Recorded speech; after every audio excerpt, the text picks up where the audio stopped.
Welcome to the 2021 New Venture Championship semifinal round.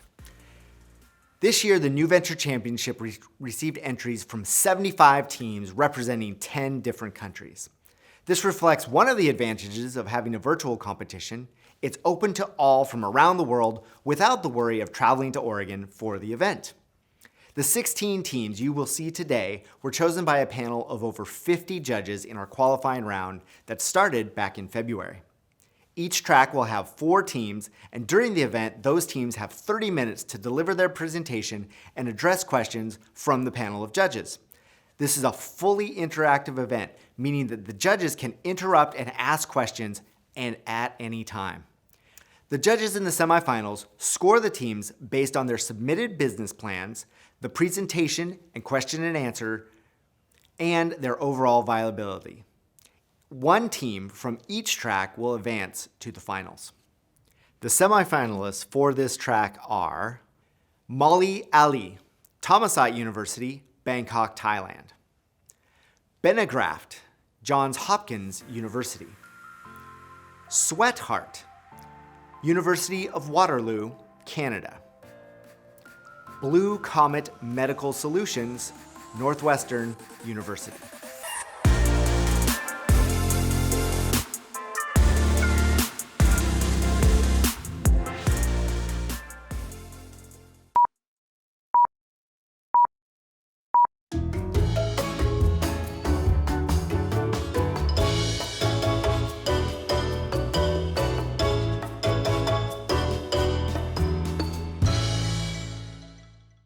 So, do you know there are 5 billion lactose intolerant people, 2 billion obese people, and half billion diabetic people? So, these people all have something in common. None of them can enjoy a simple dish of ice cream. Let's face it. Who doesn't like a little treat sometimes? I'm Nan. I'm CEO of Molly Ali. I own 4 health-conscious cafes throughout Bangkok. More and more people coming to my restaurant and looking for healthy snack alternatives. Today, we would like to introduce you an irresistible premium plant-based ice cream, solving 3.4 million lactose intolerant for healthier life with 300% growth rate in 5 years. Opportunity worth around $70 million. Next, Kun Pet, our CMO, will talk more about our Molly Ali.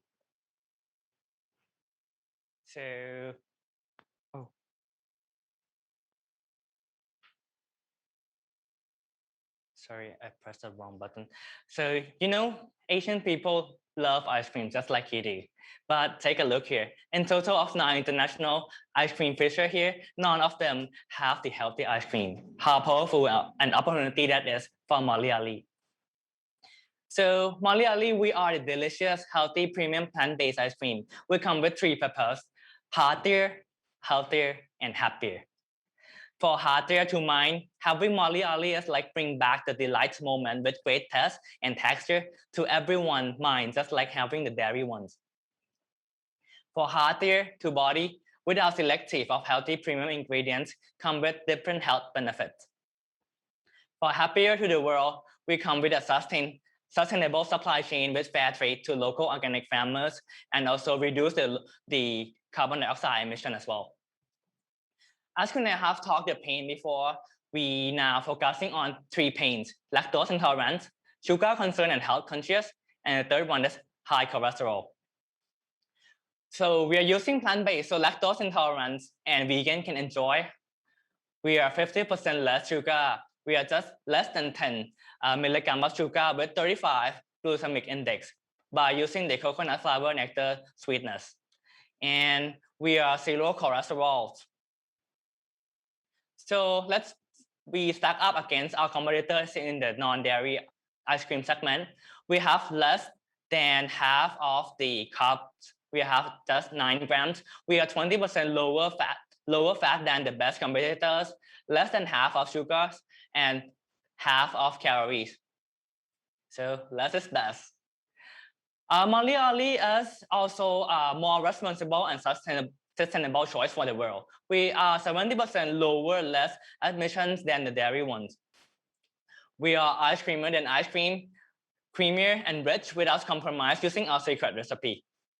So over the past 9 months, our team, including the food chemist, Dr. Pathamapan, the head department of food chemistry from Mahidol University, have developed two trade secrets here.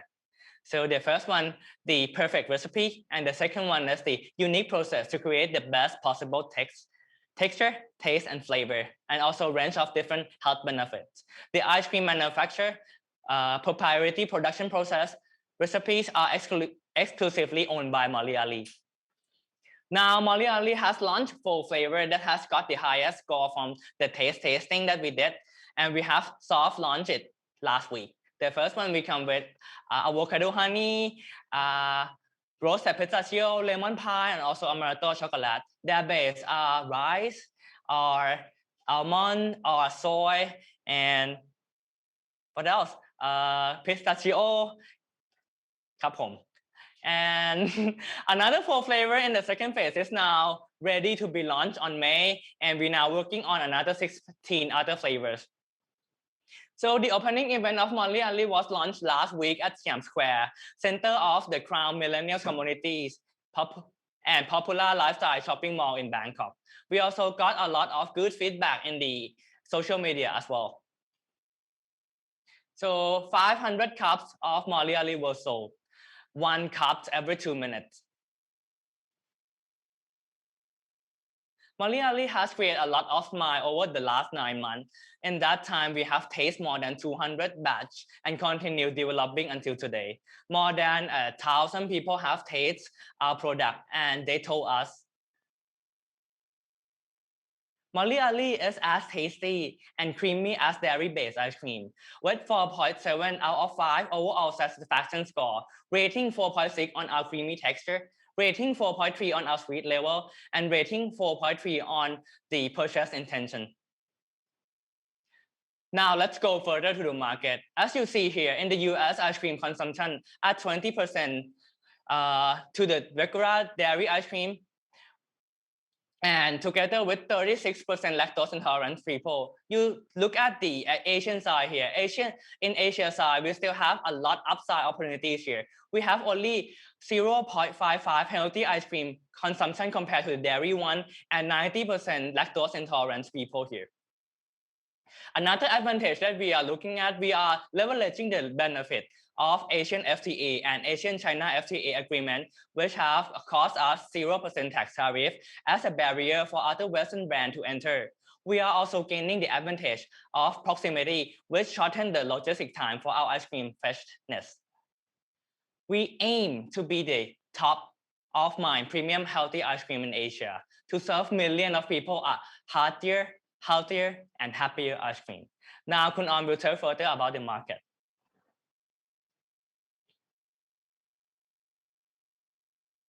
Hi, let me show you the market. From the total addressable of global non-dairy ice cream market, which was $37 billion, Molly Ali tried to capture 11% of in our 5 targeted countries, which was 67 million. And here is the 5 targeted countries that we just talked about.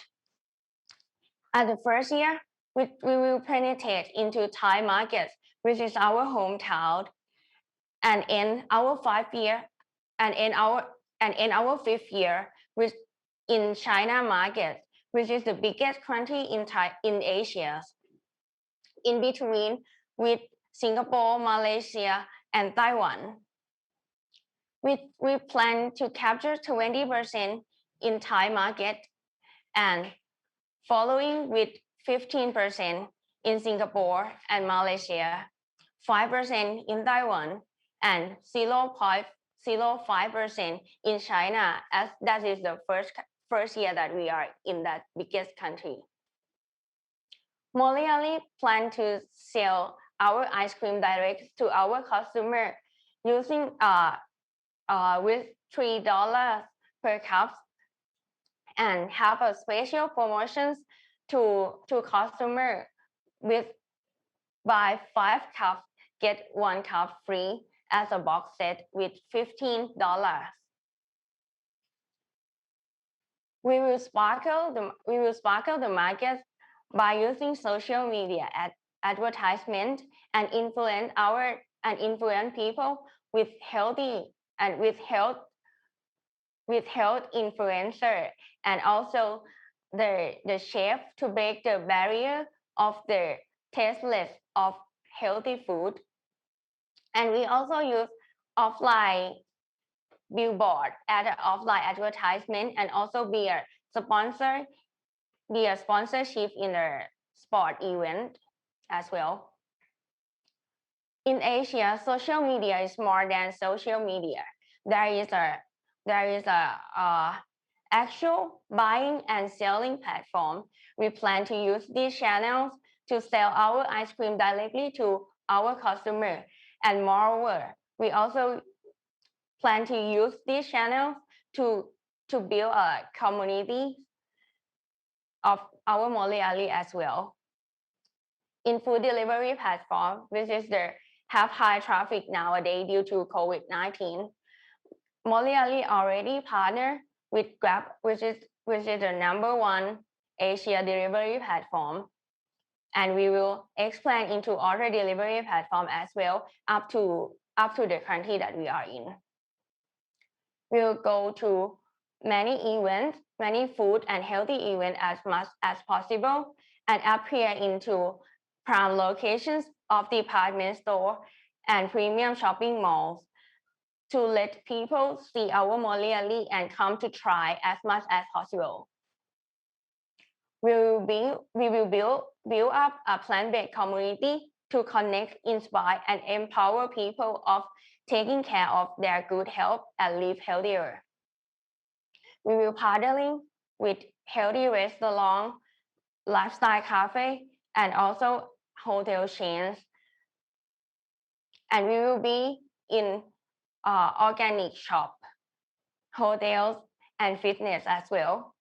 We also be sell in high-end supermarket. And here is the voice of our partner that we have talked to. These three are owner of a healthy restaurant in Thailand. And now Molly have got 3 letter of intent from big brand like Lotus, which is the big supermarket brand which have a 2,000 branch in Thailand, and CPF, which is a big food and restaurant chain in Thailand as well. And the last intent is Tonka Fasai, which is a main restaurant in many hospitals. Next, I will show you about our Molly operations from farm to Molly factory and direct to the customer.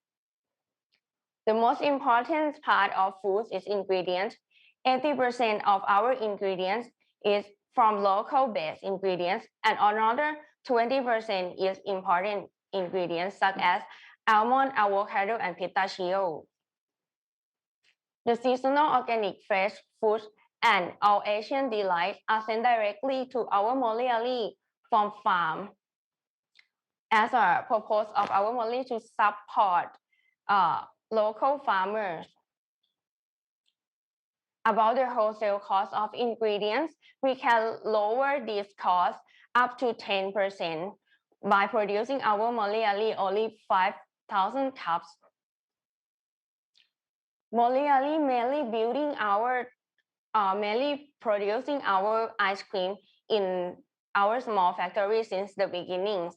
We have 4 main steps of building our ice cream. The first is blending, churning, hardening, and storage is frozen. Now we have current capabilities around 600 cups per day, and we try to match with the forecast demand by expand our capacity to 8,000 cups per day and scale up to 100,000 cups per day by 2025. And next, I will pass the mic to Kun Nan and let her convince you more using your financials. Thanks I'll jump to in all. with a question. Hi. You all speak about using local suppliers. And in your business plan, and as you just shown, you're going to grow pretty rapidly in 5 years and into other countries. Do you intend to find local suppliers, for example, like in Singapore, or do you plan to continue to use the Thailand suppliers as you grow over the next 5 years? As our strategy, we must produce our ice cream from Thailand only. So now we have planned to okay. we have planned to put our local from Thailand before, but in the future, if there are some opportunity from other country like Singapore, I will. Yeah, if we don't have up until like 20 branches, it won't work if we using the building the factory there. Yeah. So Thank you. in the first phase, we will look for if it works, if the market is like going well, then up until we have like 20 branches, we'll build our own, and then we'll find the local ingredient there. Are your current local suppliers prepared to support such a big growth in the next 5 years? Yes, as may all of you know that Thailand is like have a huge export of fruit and ingredients and all Asian delight, even coconuts, which can be a main ingredients base of our ice cream as well. It's all here. I think we have enough for export. We may have enough to do it in our country. Thank you. So can we continue with the finance part? Yeah, quick question. You might answer it here, but you're direct to consumer, and then you have retailer. Is your direct considering your pop-up shops? Out of curiosity, is that how you're considering direct to consumer, e-com plus the pop-up shops? Yes, that is one of our strategy also. Yeah. A pop-up shop in cafe, lifestyle cafe, healthy cafe, or healthy restaurant also. So we divide into two parts. The first part is having our own selling by our own, like B2C. We're going like the event, kiosks, and so on. But the B2B part, which is trader, we're going through hypermarket, specialty stores, and the other part is the Horeca part. Yeah, cool. And maybe you'll get to it. I think one of the things I read in your business plan, like that was my assumption. And the B2C and the pop-up shops, this margin seemed really high, given that if you're going into premium malls or whatever, adding in the leases, the marketing, all that stuff, and the B2C, I'm just going to assume it's going to drop that margin a decent amount once you add all that in. Thank you. Thank you. Okay. Shall we continue our presentation?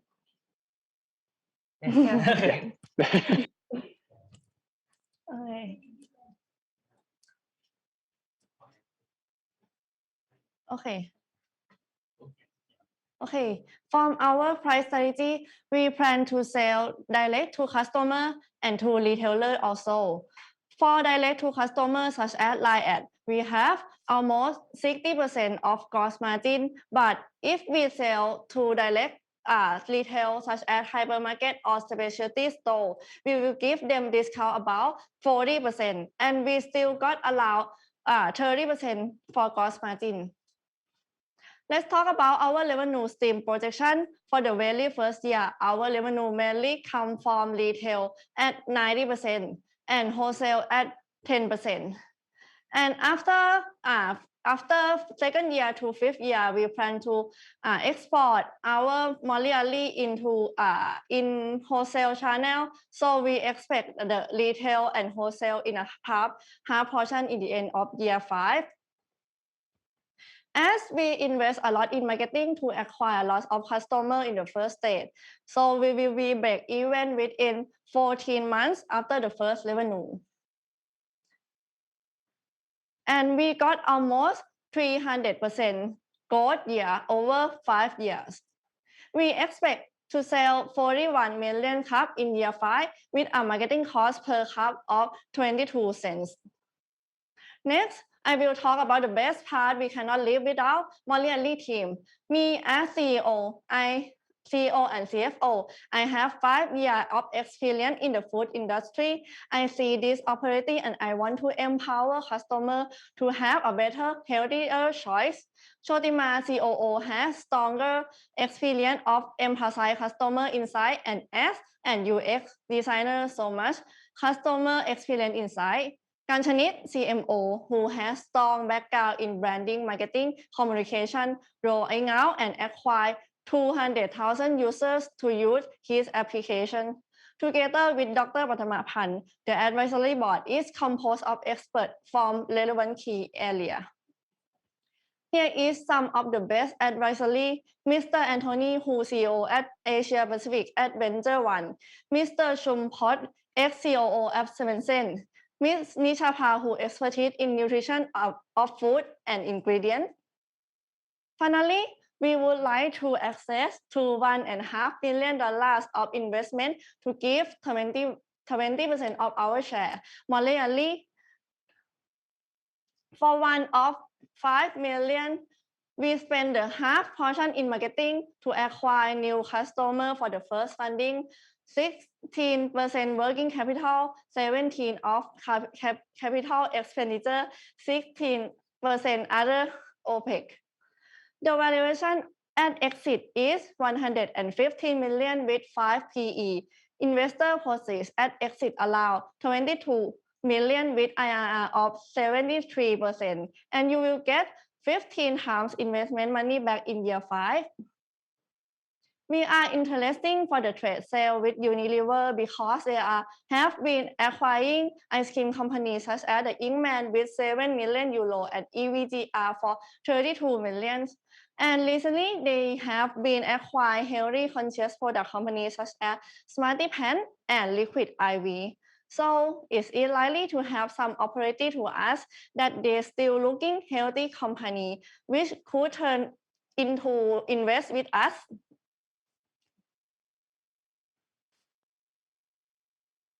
Sorry. Finally, we requiring $1.5 million of investment to get 20% of share back, and you will get 73% IRR. And please help the million people to achieve healthier, happier to the world with us. Please invest with us. Unbelievable, this is plant-based. I'm very surprised that there's no dairy in it. The taste of the nuts is full in my mouth. I'm plant-based. It's really tasty. It's really creamy. If you did not tell me, I would never know there's no cream in there. You will regret if you never try it. It's completely wonderful. Delicious. So why not? Try this. It's delicious. Give it a try. You'll be surprised. I think it's good for both vegan people and regular consumers.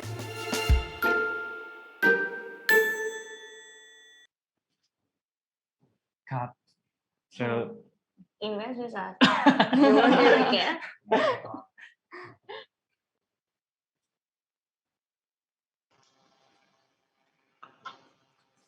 So I have a question. Is that time for questions? Yes, please. This is a question on distribution. And so since this is ice cream, it melts. So does this have to be, is this the same temperature as other frozen ice cream products, or does it require some additional level of refrigeration or freezing? Because I mean, it's not shelf stable, so you're limited in how far you can sort of deliver this from the place that it was created or last frozen. So that's what I'm trying to poke at a little bit, is the direct to consumer model here, because you have like a subscription box, and I'm just curious how it's going to stay frozen.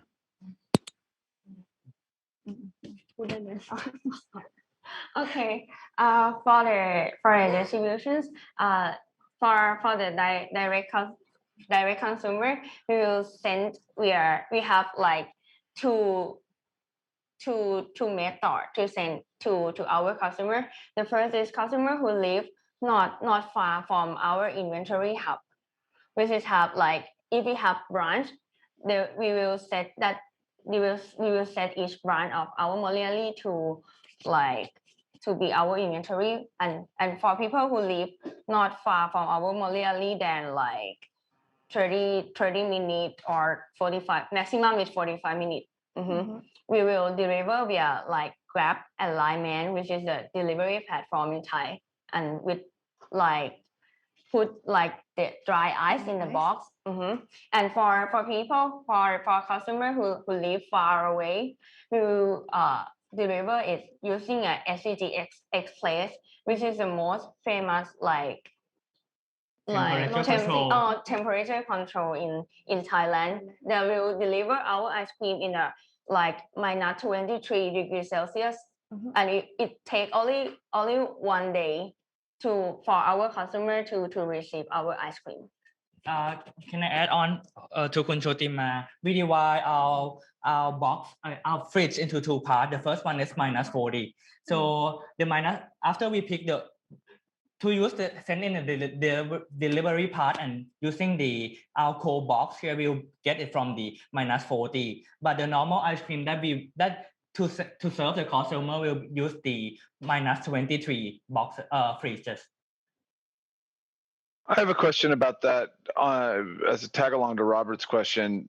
So if I heard you guys right, and I read it right in the business plan, to launch, initially you guys are going to try and do direct consumer through Grab and some of these solutions. You're going to do retail, you're going to do like a subscription, and you're going to do B2B through grocery stores. Is that correct? Yes. Okay. We just launched our product in last week.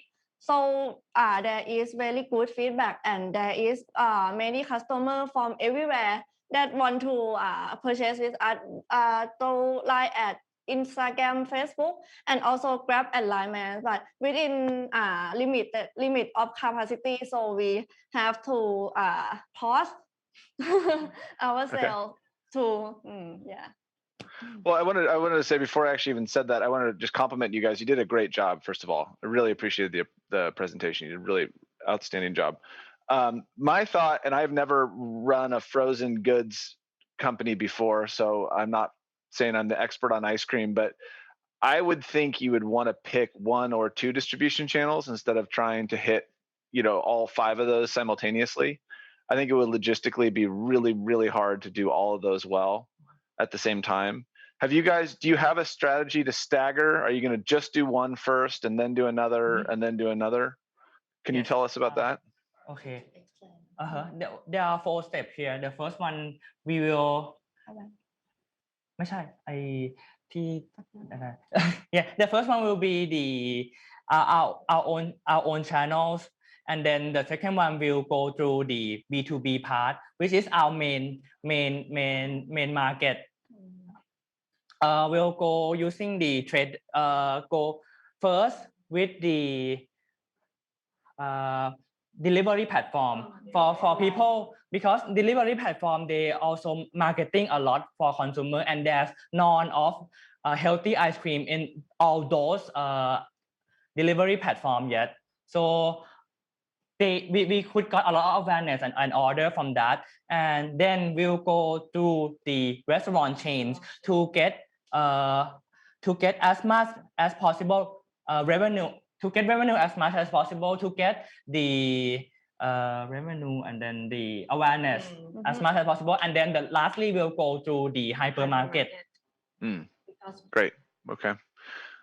Thank you. One last quick question. I was dying the whole time I read the business plan to know, without telling us the secrets, what is the base ingredient? it never says in the business plan it is made out of rice or soy or coconut. I think you said coconut when you were giving the presentation here, but Yes, our three main are coconut, soy, and rice. And rice. And rice. Got it. All three blended together in this proprietary mix. Yes. Actually, we cool. have add some like almond milk and pistachio as well inside some of the flavors. Interesting. Actually, it's up to the flavor that we develop. We will try and test with the plant-based milk with which one is matched with the taste, which is the important thing of doing ice cream. Yeah, and it's not easy at all. We have like up now just the four flavors. We have made more than 200 batches just to get the best possible textures, flavors. That's great. That's great. I would recommend you guys tell the audience in these presentations and in your business plan, just without giving the secret away, what the ingredients are, so people don't wonder what it is they would be eating. Thank you. Good job. Right, Thank you, we guys. have time for one last question. Greg, you got something? Yeah, I'm just having a bit of a feel for how hard this is. I'll see if I can ask it the right way. Your first $500,000 in sales, just getting to that level, tell me how you get there.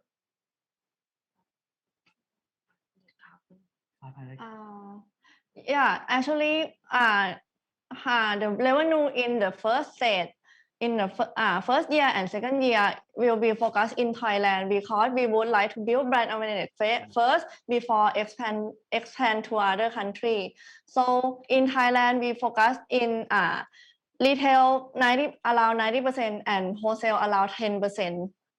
So retail will be divided into offline, online, and wholesale will be divided into hypermarket like Siam Paragon, Gourmet, Villa Market.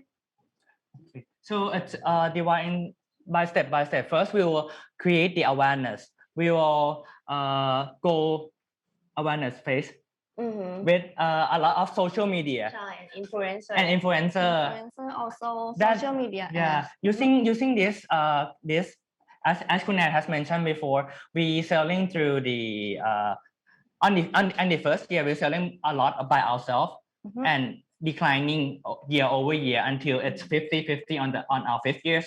So using social media will, as we embrace the social media, it helps us reduce cost by 20%.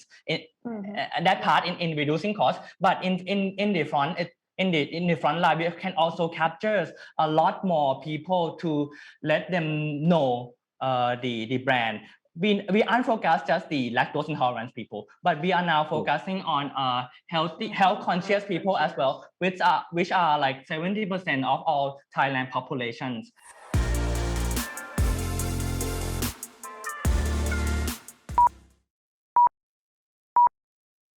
Hi, everyone. Thank you so much for being here today.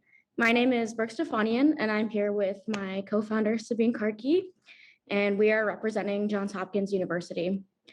So today we are excited to share our company, Venegraft, with you, and we have developed a solution to make facial reconstructive procedures faster and safer. So I want to start by posing a question. Imagine that you need to go in for a surgery, but there's a 1 in 4 chance that you'll need a reoperation. Would you be still willing to undergo this procedure? Unfortunately, these reoperation rates are the reality today in reconstructive graft rhinoplasty surgeries. There are approximately 207,000 graft rhinoplasties performed every year in the US. And these are procedures in which facial plastic surgeons, or ENTs, will use cartilage taken from patients, and they'll shape it into the desired form and implant it into the nose, either to restore functionality and breathing or for aesthetic changes. But why is this revision rate so high? This is due to the way in which grafts are often shaped. Traditionally, a surgeon will remove a section of cartilage from the patient's septum, rib, or ear, and they'll carve away at this tissue to the desired shape that they want. But despite rhinoplasties being the most common reconstructive surgery, they require a very skillful method of carving to achieve a symmetric graft. As you can imagine, it would be pretty hard to shape an elastic piece of cartilage into an aesthetic shape. And additionally, there's a high risk of the tissue warping after being implanted when carving. Reoperation is extremely costly, painful, and difficult to perform, especially because of the scar tissue that exists within the nose. Another technique, however, is the use of diced grafts. So through this method, surgeons will use a blade to dice the tissue into 1 millimeter pieces, and then they'll use tissue glue as an adhesive before placing the graft into the nose. Dice grafts do not warp, have far lower rate of resorption, and are much easier to shape because the surgeons can manually mold them with their hands instead of carving. So as a result of this, the reoperation rate is at about 4 to 5%. So why don't all surgeons use this dicing technique? Well, the primary reason we found is that dicing cartilage is a laborious process, and meticulously chopping uniform cartilage pieces can take up to 2 hours in the OR.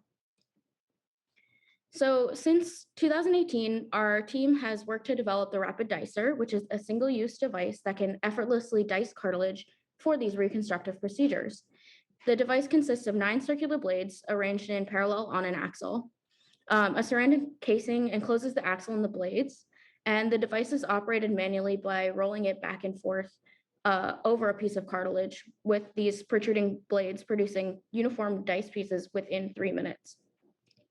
It's easy to use, powerless, can fit in the palm of your hand, and it's over 90% faster than the current standard.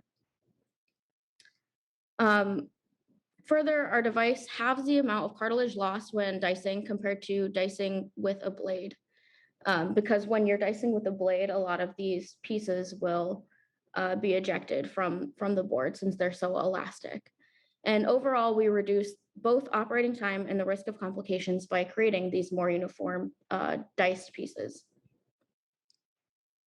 So our team went through the I-Core program to validate our clinical need with over 30 surgeons. We learned that the primary factors discouraging the use of diced graft techniques were the time and effort that go into dicing the cartilage.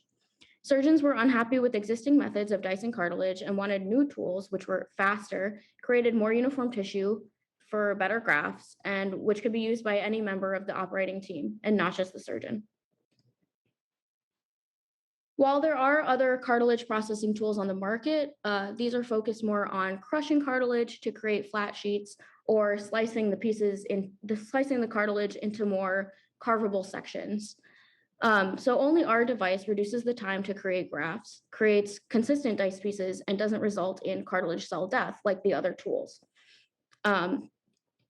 These tools are priced from $150 to $350, and our device, unlike these reusable tools, is single use, and we have found that $150 is a competitive price point based on a $30 cost to manufacture and sterilize.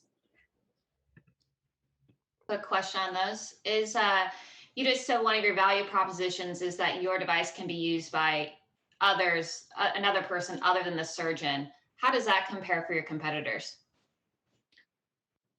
Yeah, so I think in addition to our device being able to be used by other people of the surgical team, so typically what will happen is like a nurse will be able to use the device. So the other devices can also do that as well. But actually what we found from surgeon preference is typically they'll be the ones using the cartilage crusher in particular, because they like to sense how much force is used to crush the cartilage, I suppose, because they like to have a specific amount of it's just like by feel is what we've been told. Yeah, it's hard to describe. Another question here. How price sensitive do you think this market is? Does offering a lower price product really matter, or is it all about the utility and the speed? Right. So it's not particularly price sensitive, but for us, and I think Sabine will go into this later with our our cartilage processing tool and our value in particular. Since our device will not be covered by any CPT code, it's particularly important that we have a competitive price. So that's why we went with that. And in addition, our device is also not reusable. So there would be a new purchase made every time versus these other devices, which are reusable. Okay. All right, I'll continue. As Brooke had just mentioned, there are several other cartilage processing tools available on the market, but none of these are dedicated to dicing specifically. So you have the caudal cartilage crusher and two other forms of cartilage crushers. And these are made of titanium, they are reusable and sterilizable, and they range from about $150 to about $400 at their most expensive. Now, these devices, because they don't actually dice cartilage, they're just used for certain procedures in which you're creating flat sheets that go over the septum. And as Brooke mentioned, these devices are always exclusively used by the surgeon. Sometimes when dicing, a surgeon may work with other residents to dice cartilage at the same time, so it's faster, but the surgeon almost always prefers to do the dicing by themselves because they want to know how big those pieces are. Because if you have pieces that are not uniform, the graft is prone to breakage later. So based on our conversations with VOC interviews with surgeons, they felt that $150 per device was a competitive price point that would be compelling to them. And based on average operating costs, and these are highly variable, at about $36 per minute, our device would save an average of 42 minutes per rhinoplasty procedure. On average, it takes about 45 minutes to dice cartilage for a graft now, and our device can do it in 3 minutes. So in terms of pure operating costs saved to the facility, that's a little over $1,300 saved per procedure. And if you look at a facility that performs 30 monthly graft rhinoplasties per month, which is realistic because rhinoplasty is the most common type of cosmetic surgical procedure done, that's an almost $500,000 in annual savings to a hospital performing 30 rhinoplasties a month. From a regulatory perspective, our device is Class 1 510K exempt because it's not intended for supporting or sustaining human life and does not present an unreasonable risk of illness or injury. It would be intended to simplify the cartilage processing workflow for rhinoplasty grafts. And it'd be indicated in any sort of rhinoplasty procedure. There's no distinction made between rhinoplasty versus graft rhinoplasty from an FDA standpoint. So from a regulatory perspective, since our device is a reusable, non-powered, non-electric device that processes tissue outside of the body, it's the regulatory equivalent of a scalpel. So all that needs to be shown is that it's manufactured in a facility following good manufacturing practices made with existing materials that have already been shown to be safe in humans. So since rhinoplasties are often considered an elective procedure, they generally aren't covered by public or private payers. The average costs of a rhinoplasty procedure are about $5,400 in the US, and Medicare reimbursement rates for that when it is covered is about $4,850. Now, typically, reimbursement for medical supplies and equipment is part of bundled payment for that procedure. And so payers consider tools such as blades, scalpels, surgical kits to be routine and not separately reimbursable when billing, as Brooke mentioned earlier. So in rhinoplasty, our device falls under this category, and because it'll not be reimbursed separately, physicians have strong incentive to use tools like the Rapid Dicer to provide significant quality improvement or time savings compared to what they already use. So our business model consists of an indirect sales strategy. For a disposable device such as ours, we feel that it makes sense to license this device to an existing surgical device manufacturing distributor embedded in the plastic surgery space, which would then sell them to hospitals and private practices. So based on our based on current ongoing discussions with plastic surgery instrument distributors, a 10% net sales royalty rate on global net sales has been shown to be reasonable or practical for this device. As I mentioned earlier, the VOC have indicated $150 would present a compelling price point in the United States. So this would probably be different internationally in other markets such as Korea.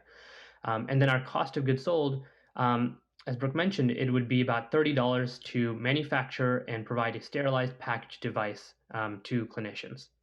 Our serviceable market we anticipate is about $155,000 procedures, which is about 75% of all graft rhinoplasty performed, because not all surgeons may be willing to use DICE techniques. And looking at the long-term growth rate for rhinoplasty, we're assuming conservatively about 0.5%, though this past year, at least in the pandemic, there's been a surge in surgical procedures compared to non-surgical. I mean, real quick on those, just would this be licensed to multiple distributors at the same time? Like, is that something that you see happening, or would you focus on one or two big ones? We see two sort of scenarios for this. One is an exclusive license to an international plastic surgery distributor, because many firms are based, or one firm we're talking to right now is based in South Korea. They do their manufacturing in Vietnam, but they have an extensive footprint both in the US and in Korea.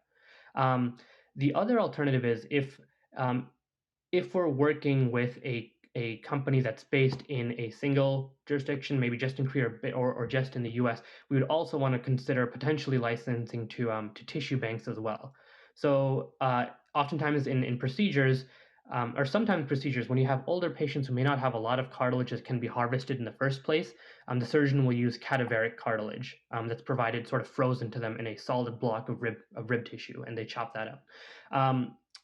More recently, there have been tissue banks like MTF Biologic to provide this cartilage in sheets, but nobody has offered pre-diced cartilage yet, which we believe is something that would be really compelling to surgeons based on our conversations with them. So that could be another potential licensing avenue too, but it would be a smaller market than just working with an international distributor in both Korea and the US, for example. Yeah, I think that just on this slide, a little bit more detail on that go-to-market, like on the distributors you're targeting. Instead of just like lumping surgical device distributors. Like, to me, that's just like, are you doing it to everybody, or do you have specific ones in mind? Right. Okay. Great. Okay. So looking at our free cash flow projections, so if we're looking at the U.S. rhinoplasty market of about 208,000 procedures in 2022, our addressable market is about 156,000 procedures. And we assumed a 6% initial market share when entering the market. And this would give us a gross profit of about $1.1 million. Our royalty based on that would be $140,000. And then our free cash flow based on our licensing agreement with Johns Hopkins Tech Ventures would result in a free cash flow of about a little bit under $50,000. So we would assume that this would increase to 12% the year after, 18% the year after that. And by the end of year 3, we would expect a free cash flow of about $150,000 at the end of that year. So our go-to-market strategy consists of first targeting targeting surgeons who are already using DICE graft techniques.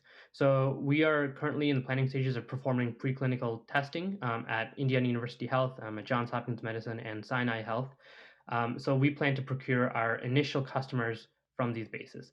Our advisors also include key opinion leaders who are at these institutions, which we hope will help us also promote our device at national conferences. Our initial channels for our marketing strategy will be via major rhinoplasty academy newsletters, such as the American Academy of Facial Reconstructive and Facial Plastic and Reconstructive Surgery, and through the distributor catalog through a licensing agreement with a manufacturer. We also plan to use our results from our preclinical testing and publish these results along with surgeon user studies in plastic surgery journals. We published our first article on the Journal of Medical Devices in October of 2020. We plan to follow this up with an ongoing study at IU Health and Hopkins, which will be in the Journal of Facial Plastic and Reconstructive Surgery, hopefully.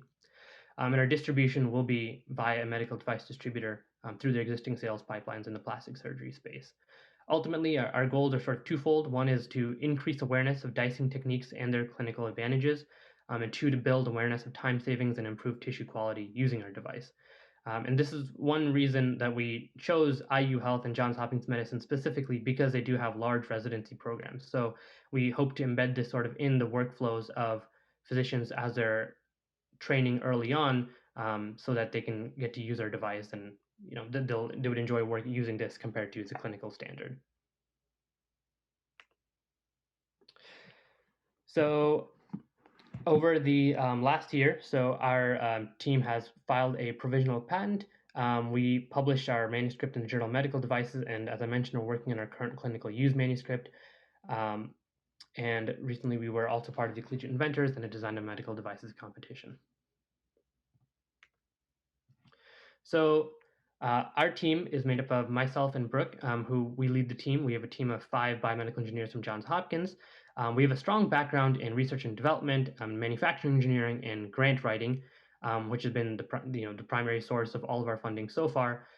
We have a long list of advisors, including Dr. Patrick Byrne, who is the director of Cleveland Clinic Facial and Plastic Surgery. He is our closest working clinical advisor.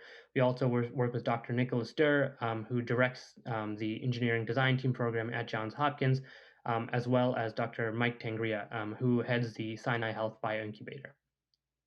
We also work with several other residents in the space out of Johns Hopkins. So our team needs are, we have a need for a commercialization strategist, someone who can help us also with IP strategy. As I mentioned, we filed a provisional patent on our key dicing mechanism and mechanism for preventing tissue from being lodged in the device. But we may be looking to file follow-up design patents or method patents on the actual way the device is used. And we also have a need for business development, so we can have that can help us with licensee sourcing. So our offering, we're raising $75,000 for in exchange for 25% of royalty distributions from global net sales of our device. So with a $75,000, so it'll take us $125,000 in total to be able to reach market. And with the $75,000, based on the free cash flow projections I showed earlier, break even will occur after year 3, and by the end of year 7, we hope to have a return of about $276,000 to the investor. And how will the $75,000 be used? $15,000 will be for sterile manufacturing, packaging of devices for these preclinical studies that are ongoing, as well as for the actual study and the publication. The most expensive part will be the design transfer and the development of injection molds, so we can scalably manufacture these devices later on. And then we'll also be performing conference presentations and workshops at the American Academy of Facial Plastic and Reconstructive Surgery and other national rhinoplasty conferences. As we found so far, this is a great avenue for reaching surgeons who are interested in trying out new devices and technologies. So what's next? Ongoing at Benegraft, we are developing complementary tools that can potentially create an entire surgical kit for this device. We believe this may also make our technology more compelling to licensees. And we're also exploring applications of dice tissue in other procedures, including orthopedic joint replacements and neurosurgical procedures such as cranioplasty. From a clinical validation standpoint, we are performing surgeon testing at IU Health and Johns Hopkins Medicine for device user experience publication. And we're in discussion with surgical instrument firms right now to pursue manufacturing and distribution partnerships internationally.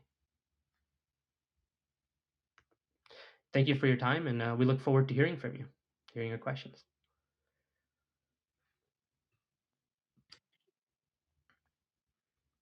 I've got a question. This is Robert. Sure. Is you mentioned you have some type of licensing agreement with Johns Hopkins. Is that capped in some way, or is that unlimited? Sorry. So when you say capped, can you clarify what you mean? Just in terms of like, is it N% of revenue for forever, and no matter how high that number gets? That's right. It's 35% of the 10% of global net sales for the life of the patent. Okay. So just a point of curiosity. And then the other is, tell me the rationale on the amount you're raising. That seems very low. Right. So, I mean, so we anticipate it'll cost us $125,000 to reach market with a device like this. And this is based on conversations we've had with contract manufacturers and medical device designers. With the amount of money that we have raised so far through grants and through Johns Hopkins so far, $75,000 is what we need to get us to market, basically. How much? And basically, go ahead. I guess also the rationale behind this is, since our device is a class 1 device, it's not particularly expensive to get it to market. But there's cost to reach the the surgeons. I mean, there's some costs that are going to come into that, right, as well as your own operating costs as a business.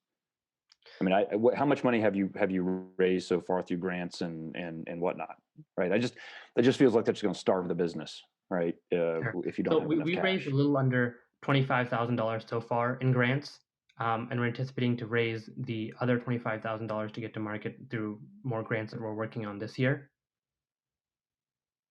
So a lot of these pre-commercialization expenses, a lot of the IP expenses so far have been covered by Hopkins, since they own the technology since it was developed there. So that also allowed us to keep our costs low as we were going through IP development. Yeah, I think I'll just tag on to what Robert was saying and just, are you guys paying yourselves anything to do all this work? No. No. Okay. I have a question for you guys about the production, the manufacturing of it all. So, and maybe I just misunderstood this, but so with the royalty program, you guys will be responsible for manufacturing yourselves, or do you basically just license the rights for them to manufacture, the surgical distributors? So we would license the rights to manufacture. Okay, so you would basically provide them, I don't know the technical term, but the entire process, the recipe book for making these, and then it would be up to them to go out, find their own manufacturing sources, and then manage distribution and everything, and all you guys would take is the 10%.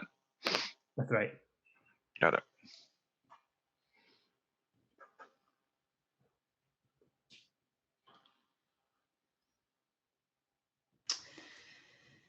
I'm not an expert in medical device or this process, but why is your device single use, and is there any value to not? I mean, obviously having a device that's single use is good for repeat sales. And I saw your IP strategy was very robust, so nice job on that. Is there any fear of or desire to have a product that is not single use like your competitors? So originally our device was designed to be sort of reposable, where you would have the outer casing that would be reusable, re-sterilizable, and then just the blade aspect reusable. What we found was the most expensive part of creating this device was the blade apparatus, so it didn't make sense to have to add extra cost to the casing. But from an actual product value proposition standpoint, a lot of surgeons said, well, that's great, but you're using a cutting device. I'm cutting with this metal on a hard surface on the cutting block I have in the operating room. I want to make sure that this device doesn't dull when I use it. And so a lot of surgeons actually really, really wanted a device that they could just toss out every time. They said, as long as the form factor is nice, we don't mind too much what the casing's made of. We just need those blades to be sharp every time we use them, so we can cut cleanly, efficiently, and predictably. That makes sense. Thank you. Yeah, of course. Yes, so Robert, I've got another question. So the kind of core value prop that you built out in the presentation was around time savings, right? And sort of an efficiency thing. Is there another part of this that comes into it, which is around either liability, malpractice? Like there was some discussion around rework. It's just like, things that save time are great, but things that, stop people from being sued may have a little higher priority. I'm just kind of curious how that's come. Absolutely. In your efforts so far. So I guess one of our other big propositions, our value prop, is that the reoperation rate after you use dice cartilage is far lower. So in the beginning, I detailed it's 4% versus a normal reoperation of about 23%. And that's because this cartilage, as you can see here, so this kind of details are the process of dicing cartilage. You're able to shape these pieces into the appropriate form that you want, so it'll look structured in the dorsum while in the nose.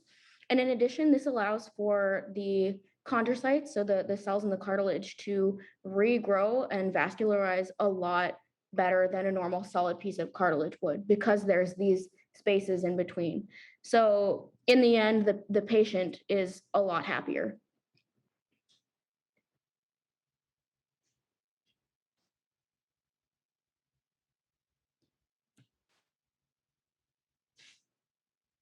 I think I have a kind of a curiosity question. So using tissue from the patient versus from a cadaver, is that strictly a convenience, or do you get a better end result using your own tissue? When you use cadaveric tissue, there is a slight chance of resorption that will occur. So basically, the cartilage will kind of waste away, and you'll end up with maybe divots or pockets where there shouldn't be. So the physicians do prefer to use autologous cartilage rather than cadaveric.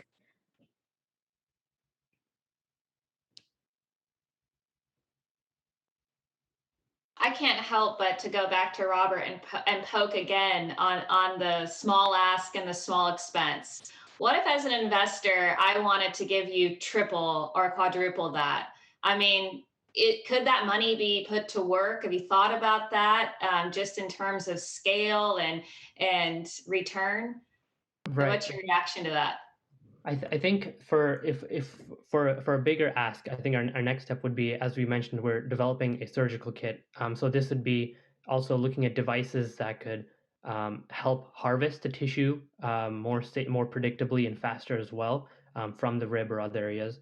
And then also we looked at providing, a more complete kit, such as like a cutting block with the device as well. Most of the surgeons we've talked to so far say we already have a cutting block or a cutting surface in the operating room, so I don't really have a need for that. But I do have a need for a way to harvest cartilage more quickly. And in addition, now that you also have an increasing trend in non-surgical rhinoplasties, except for this past year, a lot of surgeons have expressed, well, can I dice this tissue so finely that I can inject this instead? So we would also want to be looking at really small dice pieces that can be made with a device and then potentially provided as an injectable. And that is also a potential market for us that we would want to explore if with a bigger ask. Thank you.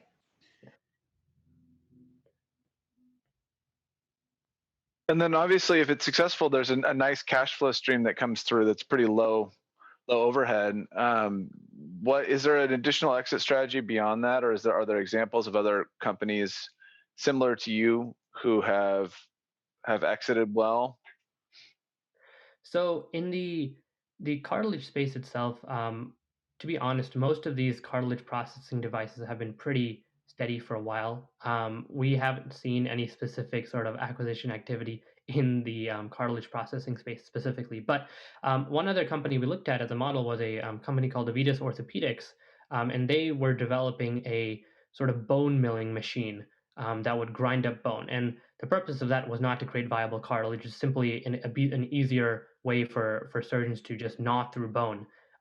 But that we use that as a model as well, because that there was interest from different orthopedics companies such as Smith & Nephew and Arthrex, which were looking at potentially kind of incorporating them in as sort of a bone processing arm of their company.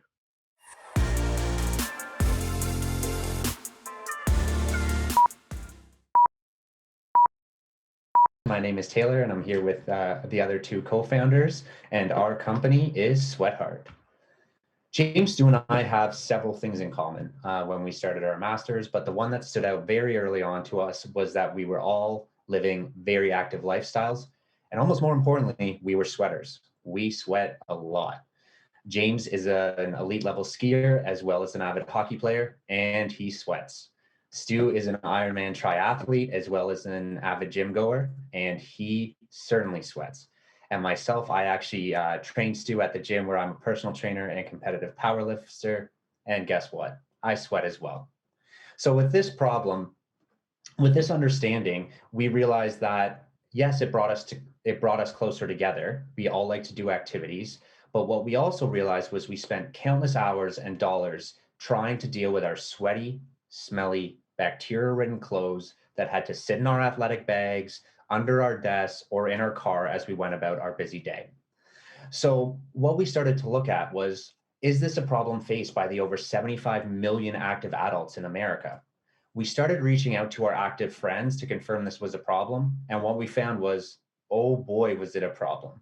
We talked to ex-CFL players, which I know in the States isn't like real football, but here it is, professional MMA fighters, as well as just nurses who like to work out. Lots of feedback about the problem of being active and living a busy lifestyle. Specifically, the one that stood out to me the most was the MMA fighter who said, You just have to deal with someone punching you in the face and smelling that glove hitting you, and it's the worst. The worst being the smell, not the fact that he's actually getting hit in the face. Pretty crazy. So we continued to talk to hundreds of people, conducting surveys and interviews, and we found that, yeah, sweat and odor when you're on the go is a huge problem. And more importantly, it's one that they're actively trying to solve, spending upwards of hundreds of dollars cleaning products for their gear, as well as using things like dryer sheets to mask the smell of equipment. The problem is they're masking the smell. They're not dealing with the actual issue, which is bacteria. So a viable solution would need to not only dry the equipment, but kill the bacteria at the source while also being portable for people's busy lives. Enter the Pinecone series. Designed to save time, money, and embarrassment from bacteria-borne odors, our patent-pending technology utilizes an exhaust system and UV to allow you to get back to work or whatever you're doing faster. The two products are a tool and a corresponding bag. The tool works by simply putting it in the item that you want to clean and then turning it on. What happens is then it filters out the humid, stinky, smelly air and then uses UV to kill the bacteria at the source. The Pinecone bag utilizes the same technology, but in an aesthetically pleasing athletic bag. In order to get these products out, we've done a lot of testing that Stu will now talk about. Yeah, so we have built now 5 different prototypes for Pinecone, validating the tech to a point where we believe we have a viable product now. Each prototype has tested something different, from the functionality and usefulness of a humidity sensor to detect moisture, or the efficiency of different fan sizes and mechanics, or the combination, probably most importantly, the combination of air volume versus battery size. In our best test results, we were able to reduce our dry time to 4 hours, and that's 20 hours faster than the baseline air dry test. We were also able to run that system with a battery that allowed up to 6 full uses per charge, which in theory would last athletes about a week of full use before needing to connect and recharge. So now we're at a point where we're 3D printing prototypes and giving them to our test athletes to try out and provide real world feedback. We've chosen a variety of athletes from professional to novice that fall into our early adopter target market. Now, these early adopters are what we are calling wet sports athletes. Okay, so they consist of endurance athletes, water sports athletes, outdoor athletes, and active commuters. Okay, currently, wet sports athletes are spending about $700 million a year on gear management products in North America, and we hope to secure a piece of that pie when Pinecone reaches the market. Next, we will expand to a wider variety of different athletes and sports and skill levels, selling to a $1.5 billion global gear management industry. At maturity, Pinecone products will reach basically anybody that sweats, a total addressable market of $2.6 billion. So for a $2.6 billion problem, next slide, there are a lot of different players. We've split up our competition to 8 different categories, all contributing in some way to gear management. So these products range from passive drying and cleaning products like sprays or absorbent pouches to active plug-in ozone creating and UV devices, as well as simple transporting systems like sports bags or cargo boxes. The key advantage that Pinecone has over these competitors is that it will be the only product on the market that both dries and cleans while remaining portable. Okay, our go-to-market strategy at Sweatheart begins with building a community. Our targeted age groups are most active on that Instagram platform, so we've already begun using it as our primary social media hub. We plan on engaging a select group of athletes in terms of sponsorships, ranging from pro athletes to travel influencers, to promote Pinecone product via their testimonials. Some of these individuals will be those same athletes that we have chosen to test out our products right now. We've learned that our target audience values community and the ability to touch and see product before purchasing. Okay, so we've also made attending a key events a priority in our marketing plan. So we will attend major sporting events as well as trade shows to showcase the product and direct potential customers back to our e-store and crowdfunding campaign. We will start that in North America at events within our network and expand this program globally when our budget allows us to. In terms of sales, we will begin a crowdfunding campaign as a means of generating excitement and testing out the product in new segments.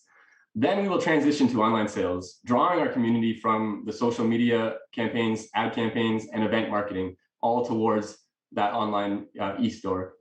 Of course, our main goal is to get Pinecone into retail space, where our customers are actually looking for this type of product. And we believe that will be feasible once we have established that traction from online e-sales. With our community on board, we will employ a circular business model where we engage our customers to sell old and unwanted pinecone products back to us in exchange for a cash or credit, which we'll either then use for our refurbish program or recycle into future Sweatheart products and initiatives. To ensure maximum engagement with our customer base, each product will have a permanent label with instruction on how to participate in the circular model. So we believe it will be imperative to ingrain this behavior into our community's culture early and consistently. And we believe we have chosen the right demographic and target to actually want to participate in this type of initiative. Our goal is to improve the world with pinecone, not to fill landfills. For the benefit of the circular model, we have designed pinecone for ease of disassembly, and we plan to use recycled or sustainable materials in the build where possible. We will adhere to Section 12 of the UN's Sustainability Development Goals Initiative, as well as we will meet the criteria of sustainably focused certifications such as R2, Cradle to Cradle, and possibly the most important valued certification to our consumers, B Corp. And Devin, as I understand, you might also agree with that sentiment, having experience with B Corp yourself. So we can talk about that. In fact, all pinecone product operations will be done with sustainability in mind, all the way down to optimizing packaging size for container shipments. We will be tracking our carbon footprint for all operations with the eventual goal of net zero carbon consumption rate. So in evaluating vendors, an enormous decision for us is where to make our products. We're looking at a variety of factors, including cost, logistics, and sustainability in our decision-making process. We're using a weighted score system to balance all the factors, with the higher total score meaning a better option for the company. We are currently engaging in talks with manufacturers all over the world to produce components such as internal electronics, plastics, and textiles. We will continue to use a weighted score system for all supply chains and matters in order to keep true to our values. Sweatheart is going to have several key resources. The first is our e-store. On our website, you'll be able to browse our product lineup, buy the products that you like, purchase replacement parts, and participate in our buyback program. We'll be aiming to operate a just-in-time manufacturing model to reduce inventory costs. Our quality control team will work from offices and warehouse to ensure that our inbound shipments meet our quality standards and are compliant with ROHS, UL, R2, and IPC standards. Those shipments will be coming from our sustainable manufacturers. The manufacturers will follow strict guidelines for waste recyclability and eco-conscious materials and manufacturing practices. Finally, our refurbished facility will take in the used products from customers who participate in our buyback program, as well as warranted goods. The goal of this facility is to properly recycle end-of-life materials, as well as to refurbish any damaged products back to a consumer-ready state to fulfill our circular business model. I have a question for that. On your refurbished facility, what are your assumptions on the amount of product that's going to be refurbished, or what's the lifeline or the lifetime of your product? You know, what assumptions are built into that? So for the pinecone tool and for the bag, everybody knows, batteries, they're great on day one, but 2 years down the road, batteries don't last so well. So we feel that we don't want to have you have to throw the whole bag out, the whole tool out just to get a new battery. So in the refurbished facility, we can take someone's bag back in or the tool back in, put a new battery and send it back out to them. Or if, let's say, they rip a piece of the bag or some of the outside material in the tool is damaged in some way, we hope that we're building it in such a way it's very disassemblable so we can replace any part inside of it. And then that way we can send the tool or the bag back out and not have another piece of waste like in the landfill or to recycle. How often what's kind of the expected, you may not know yet, of each of those products? I mean, is it a 1 year that the person would probably need to send it back to you? Is it shorter than that? Definitely longer than a year. I mean, these products are going in sort of athletic things, and if you drop your shoe and it has a tool in it, let's say you break a piece of plastic. So we don't anticipate a certain time for those type of accidents. For the batteries, we think 3 years you might want a new battery sort of thing. Everything else is more just wear and tear and man-made damage. So we don't really have a prediction on that, but we're going to build it pretty sturdy, so hopefully it won't break too much. Great, thank you. All right, so moving on to our most valuable asset of all, and that's our team. We have the perfect balance of skills between engineering, product design, business, and athletics. Stuart is our chief product designer and operations officer, with over 15 years working as an industrial designer, including for one of the largest cycling companies in the world. He also has a long history competing in endurance sports. Taylor is our CEO and team motivator. He has worked on the business side of technology products for over 7 years while being a personal trainer and fitness coach on the side. I'm an engineer who looks after all things tech with a specific focus on hardware engineering and a passion for everything sports. Our individual skills intersect to create an environment where no challenge is too difficult for us to tackle. We're all sweathearts who live our company's vision every day. This mentality helps us to create innovative products that we ourselves want to use with the network around us to validate what the customer wants. We also have a fantastic team of advisors who guide us through our daily challenges. They have diverse experiences and opinions that shape Sweatheart, and we are grateful for all the help they offer us.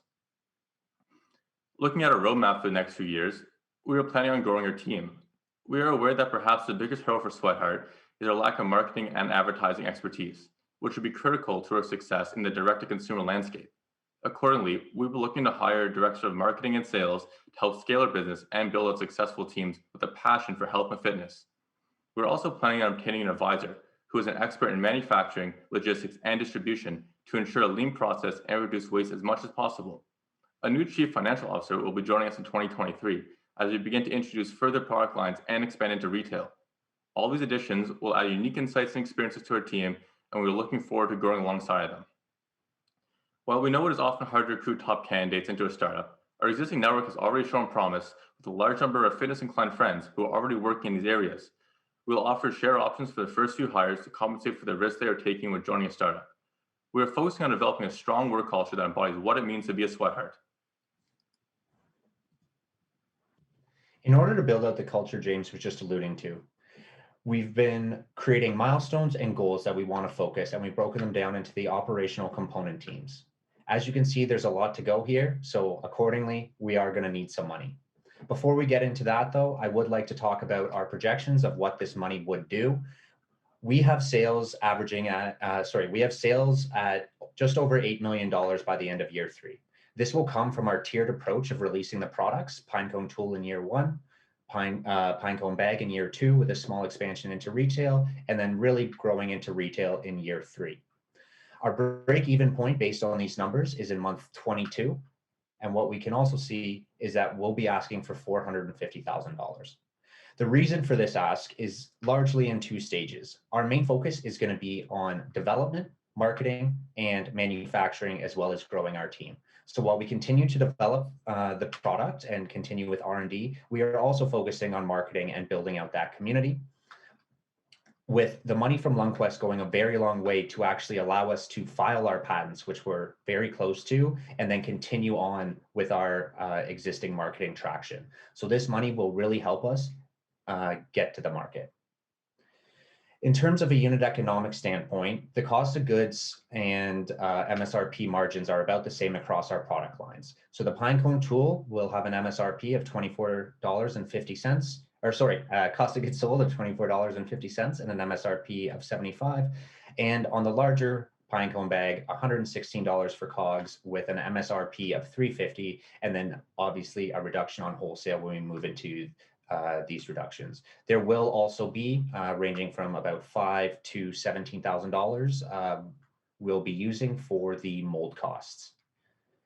So Taylor, real quick on the COGS. Does it decrease with volume? Like at what volume are you seeing at $24 or $72 or whatever? Yeah, so it will decrease with volume. This will be for our initial first launch of each of the 3 products. Thank you. No problem.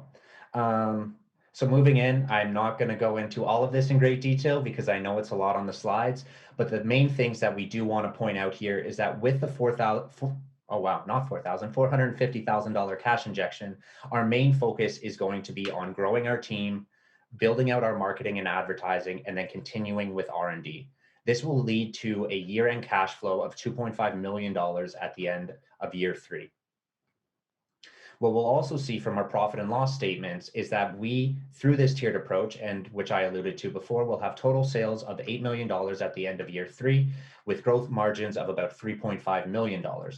And while we will be operating at a net loss in year 1 of 210,000, with our break-even point in month 22, we anticipate a net income of $1.7 million in year 3. For our assumptions in the balance sheet, we are assuming we're going to be holding a lot of cash, and that is how we want to operate as a startup. What you will notice, though, more importantly, is what James was alluding to earlier, in that we will carry as little inventory as possible. We are going to try and operate as a just-in-time company, or as lean as possible. The way we'll maintain this with our retailers is through seasonal ordering ahead of time. We understand as we buy into this, there's going to be some changes that occur. However, we plan to do this.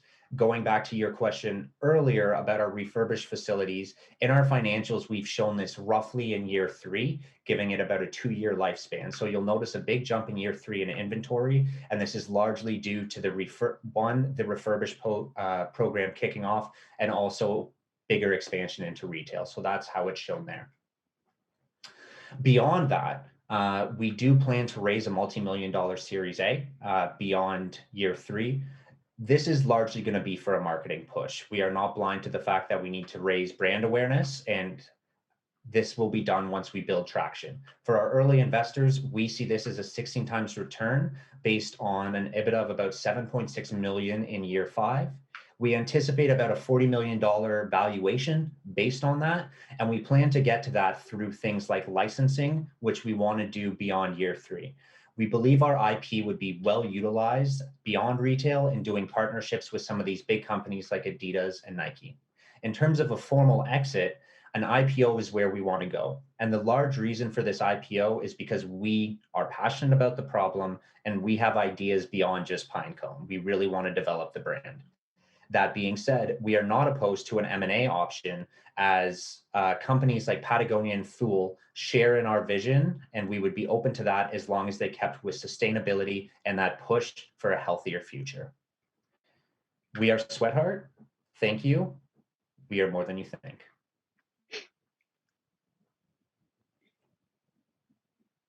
Cool.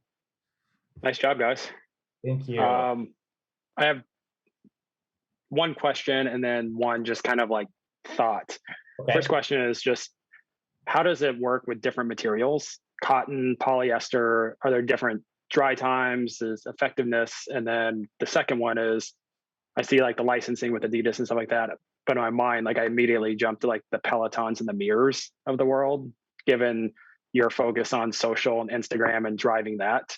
That seems like almost the easier licensing or collaboration partner. Okay, I can answer that first question there in terms of the materials, in terms of how it works. So yeah, that's part of our patented technologies. We're hoping to, I talked about using humidity sensors to detect the overall moisture levels. So what that does is it makes it agnostic to the material, or even the thickness of the material, or the shape of the material that we're trying to dry. Because it's just measuring humidity levels, and then the timing, the fans and the drying system would actually be running until it hits a certain humidity level, and then it would sort of shut off. So that would be our way of getting around having to deal with the variety of different equipment that we're trying to solve this problem for. Is bacteria like on cotton versus polyester? Does it just so you're killing the bacteria too? Like that's where my mind went, more than just the drying, was the bacteria on different fabrics. Right. So yeah, the bacteria killing component is we've decided to go with UV technology to kill that bacteria, which is, there is a variation in timing it takes to kill bacteria based on different surfaces, especially the porous types. But yeah, our timing system will work maybe according to that. In our early stages in our MVP product, we will just have a one-time zap system, like 10-minute zap essentially, that will sort of encompass the most difficult materials to kill bacteria in. So it will cover everything. Maybe bicycle shorts, chamois, and like yeah. That should be your number one example of how long it takes. Bicycle shorts. Yeah, exactly. We have a 100-mile ride bicycle shorts. Yeah. We have a specific attachment plan that works for both bicycle shorts and sports bras as two of the sort of main, we'll call it not surprising because we definitely expected it, but surprising as to how many people mentioned bike shorts and sports bras in our testimonials. We're definitely justifying a specific attachment that works with the shapes of those particular pieces of gear. This is kind of a rudimentary question, but everybody does deal with this problem. I deal with it with all my gym clothes, and you'll go to the gym and you'll work out, and then you'll put your stuff in your bag, and then you go to work for the day. And by the time you get it home, you never get that out. Like it just kind of gets worse and worse over time. Is the idea, obviously you'd still wash your clothes. It's not a substitute for washing. It just minimizes the amount of funk that carries over from wash to wash. Is that right? Yeah, Devin. Funk minimizer? You nailed the use case there. That is one of the exact use cases that we're designing for. That early riser, someone who's active before work or during work even, and their bag is full of their wet gear for the rest of the day, just stewing. And yeah, it's everybody has different levels of sweat. So some people actually could.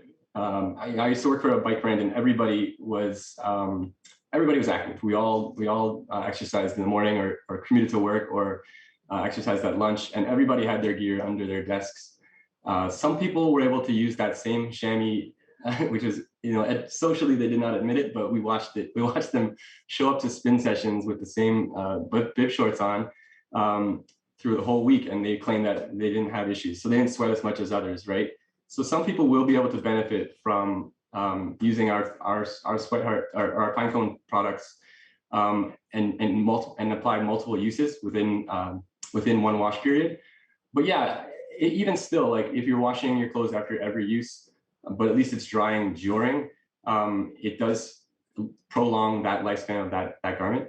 And then also it caters to the equipment that you can't wash, right? Your footwear, even the chamois, like you're not technically supposed to dry, to put those in the dryer. So a lot of sporting equipment garments are not dryer friendly. So this product will, even if you did wash it, you could place it back in the bag while it was sort of wet or damp, or actually use it external to the bag. Just use the tool, drying your gear whilst on the go. So say you were traveling, for instance, and you're living out of a hotel room even for a few weeks.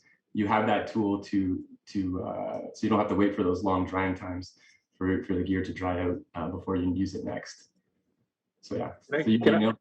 Can I get just a basic understanding of how each product works? I'm probably behind, but the Pinecone, is that essentially for shoes, boots, gloves, things you stick it in?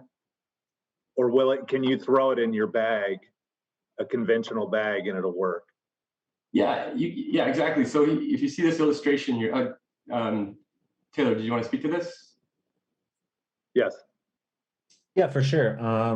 So to answer your question, the use case for this is for the tool is that you can basically throw it in anything.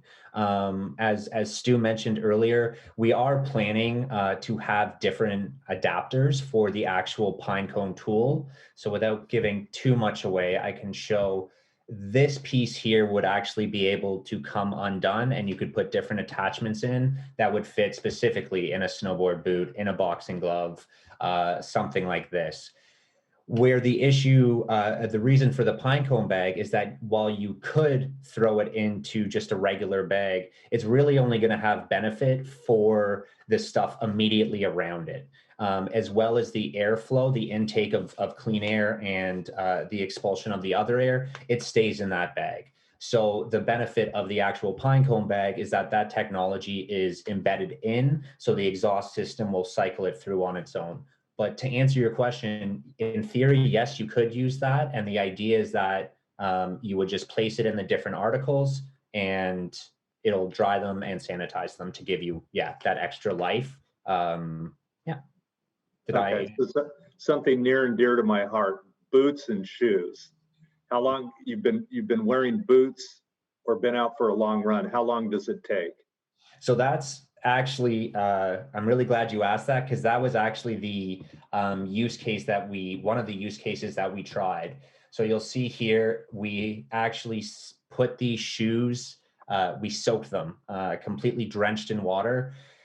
The average time to dry them, and this was, you know, in Canada in the winter, so the heat was going inside, was 26 hours to air dry. When we did it with the pine cone, again, it was an early prototype, we reduced this to 4 hours, and it actually was on a wet pair of shoes that we tried this. Yeah, I've got a question on kind of just focus, in terms of what experience you're trying to optimize for. So there's sort of the gym bag thing, which has kind of been thematic here, right? And there's a, you know, and this product is premium priced, right? $350 or whatever it was. So that versus a set of adapters for all sorts of different sort of gloves, boots, things like that. I mean, like if you think this is kind of like a question around sort of the brand and what you're trying to focus on, right? Are you the container company that you can put your gear into and it won't ever stink again, right? Or you know, you won't face the funk problem, right? Or is this a, you know, for each particular need, your snowboard boot, your ski boot, your running shoe, whatever, you're going to have to buy the adapter. I'm just kind of curious how you guys are thinking about your sort of product strategy and your roadmap and how you want to be identified. Yeah, actually, I will let I have similar thoughts to Stu, but as the product designer of the team, I will definitely let him answer this question. Yeah, it's a good question. I guess the hope is that we become the gear management solution for all sports, right? And as a result, we're trying to make a product that services a multitude of sports and different levels and different applications. The attachment component, the variable attachment component, is a good question in terms of our circular model and our ability and our attempt to try to limit waste. That's the idea of the circular model, is that we have the ability to interchange those attachments and keep them circling around from user to user. But ultimately, we don't want to necessarily pigeonhole ourselves into one sport or one particular application.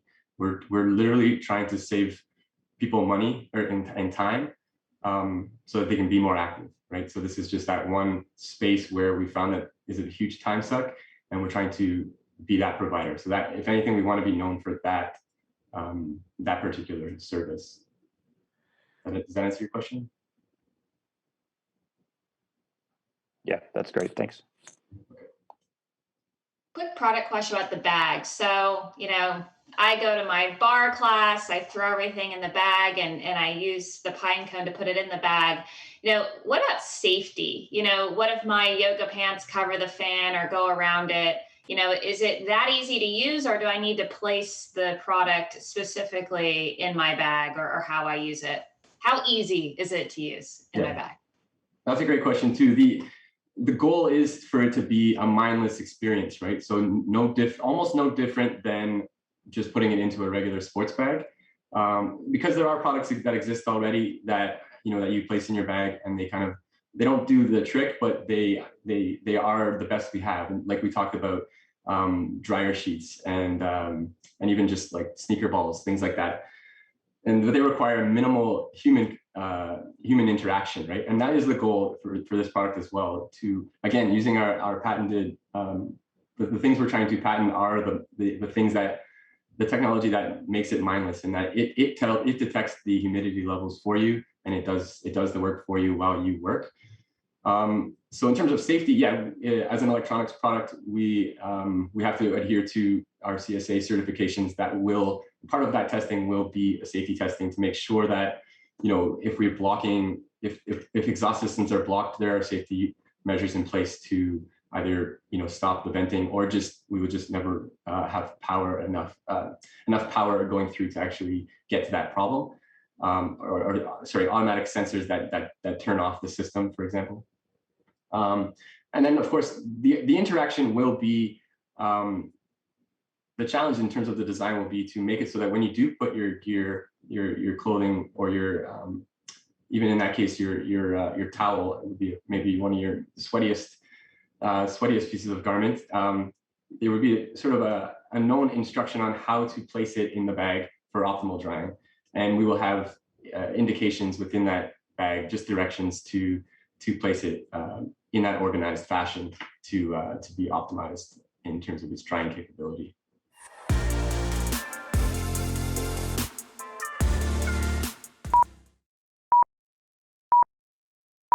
Hi, I'm Rashmi Baptiwale. I'm a career software engineer and I'm co-founder of Blue Comet Medical Solutions. My partner, Dr. Sarah Jandeska, has been a pediatrician for 15 years, and together we've joined forces to design the only non-invasive over-the-counter medical device for diagnosis of strep throat. We are currently in the concept stage, but have received stage 2 funding from VentureWell and a team of advisors to help us bring our idea to market.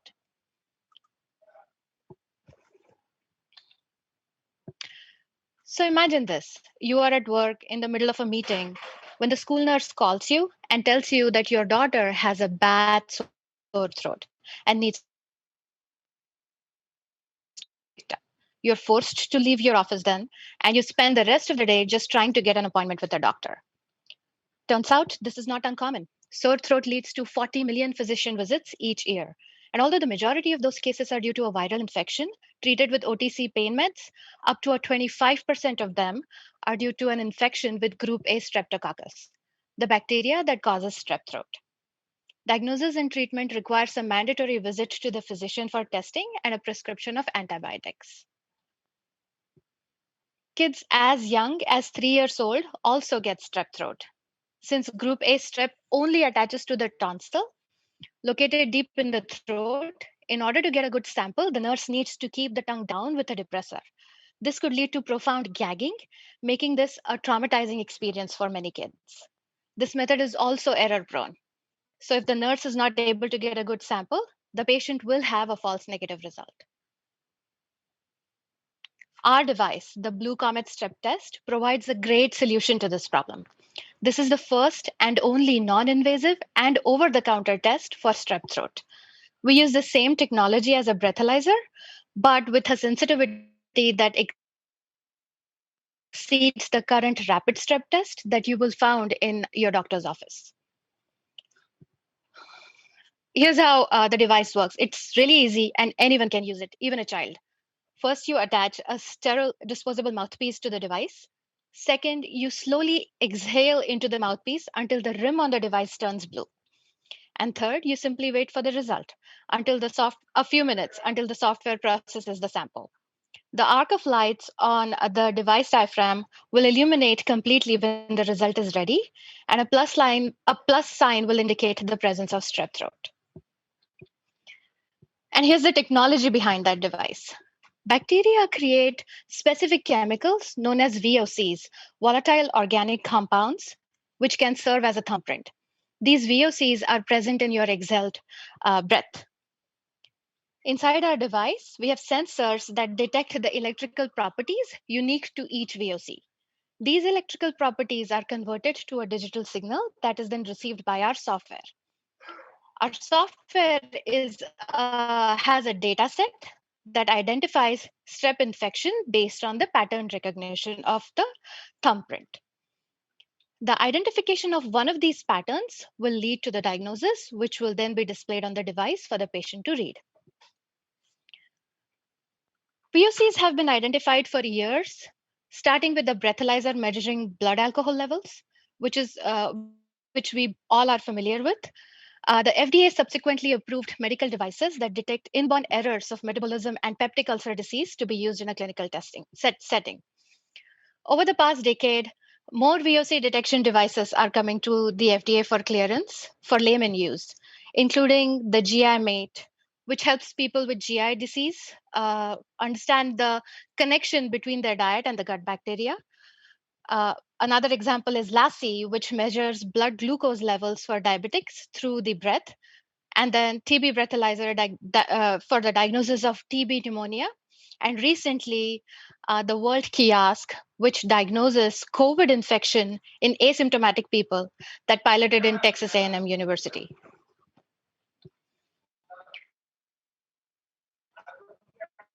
So why now? On top of our positive findings from stakeholder interviews, our innovation perfectly matches the ongoing trends in the market.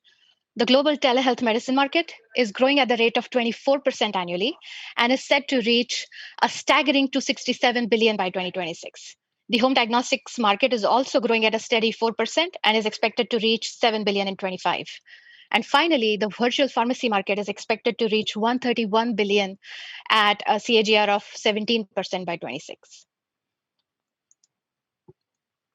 Our initial target market is the schools that have a shortage of registered nurses.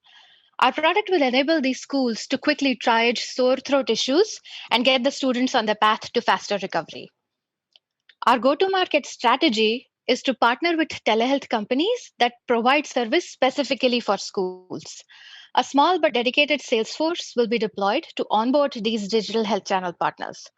We will be selling direct to the schools through the telehealth channel, while telehealth physicians will be educated on the use of our innovation. This path helps our telehealth partners with reliable diagnosis in their workflow, enabling them to curb the overprescription of antibiotics, and it helps these schools reduce absenteeism due to common illnesses by getting their children on a faster path to diagnosis and recovery. From our research, we have identified a network of private companies and hospital systems that are already providing telehealth for kids in schools. In many cases, these entities are reimbursed through private as well as public payers at the rates that at parity with in-person brick and mortar visits. In addition, the national government supports another 2,000 school-based health centers, which provide care for 1 million students. Out of every 5 of these clinics, 1 uses telehealth and falls in our go-to-market strategy. Here's our business model. We'll sell breathalyzers and mouthpieces separately, with mouthpieces generating the recurring revenue during the lifetime of 1,500 tests per 1 breathalyzer, for a total revenue of almost $2,400 per breathalyzer.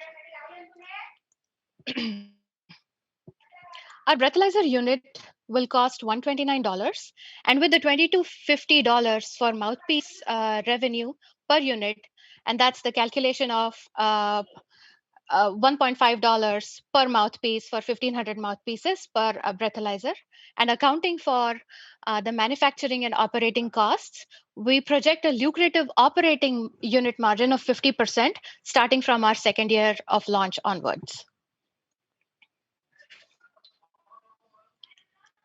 In addition to great unit economics, we also provide great value to our customers. Our test is the cheapest in the market at just under $2 per sample, providing economic value to the clinics. In addition, it provides convenience to the patient since the test is completely non-invasive, can be conducted by an untrained person, and can provide immediate effective diagnosis in a remote setting.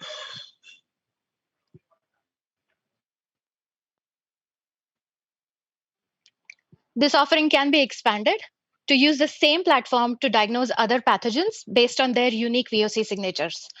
Some of these pathogens have known treatment, others we can use to prevent the spread of infection.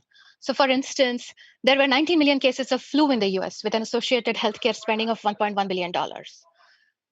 We can use our platform to find even other such pathogens such as the monovirus, the HIV, gonorrhea, chlamydia, and diphtheria pathogens. We anticipate generating revenue third year onwards. We project our launch to be in the third year with a 7-year projection of $56 million with pre-tax operating profit of $38 million on the strep test. In our journey so far, we have validated the market need through numerous customer and stakeholder interviews and have iterated over a number of designs, finally landing on our current one.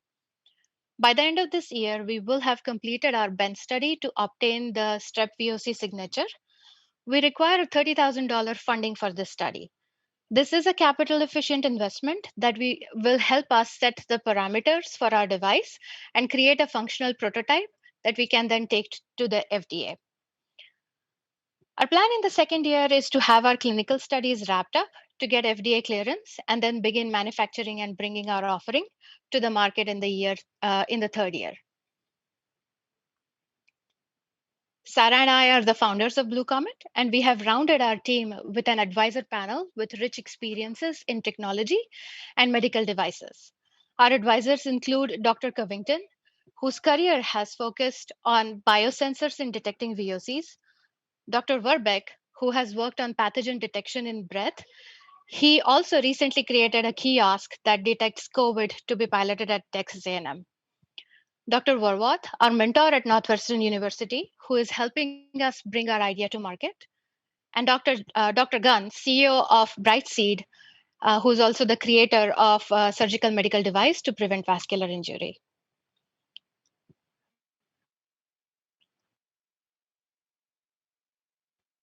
People the control they need to lead their best lives.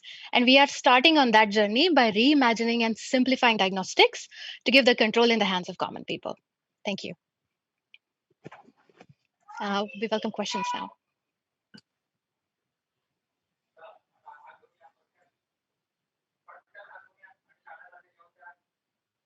I have a question. This is Robert. So how much skill is required by the end user to administer this test? So you talked about schools and these would be school nurses. So that's one scenario. So that person has some training, but like a parent, and then sort of how so what this overall sort of poking about is kind of the user experience and how you're optimizing for that. I have no doubt the technology will do it. It says it's going to be much more about outside the doctor's office, will the thing actually be able to do what it needs to do to capture the data, right? To generate the results. So if you could touch on that a little bit, that'd be great. Absolutely. Thank you so much for the question. So we did start with this problem statement when we were researching different ideas of prototyping a user-friendly device. Through our interviews, through our IRBs, we found out that swabbing deep into the throat was one of the greatest concerns to be conducted by lay people. And that's why we zeroed in on a design that does not require that.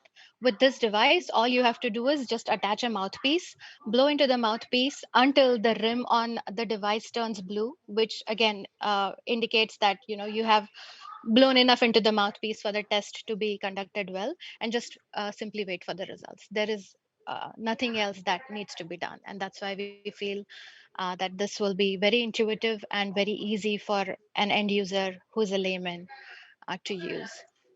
Just to tag on to that, there's a there's a device that has the same type of mechanics called a peak flow meter. So this is used oftentimes for asthmatics who need to control their, control their disease.